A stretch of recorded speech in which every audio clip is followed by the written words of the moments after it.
கண்ணு ரெண்டும் மூடாம ஒன்னு எண்ணி நூலானே. எண்ணி எண்ணி நான் கூட ஏக்கத்துக்கு ஆளானே.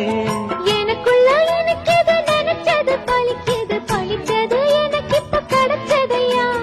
மரகத இதழில அதில் உள்ள மதுபுல வர வர மன இப்போ இறங்குதம்மா. இது மோக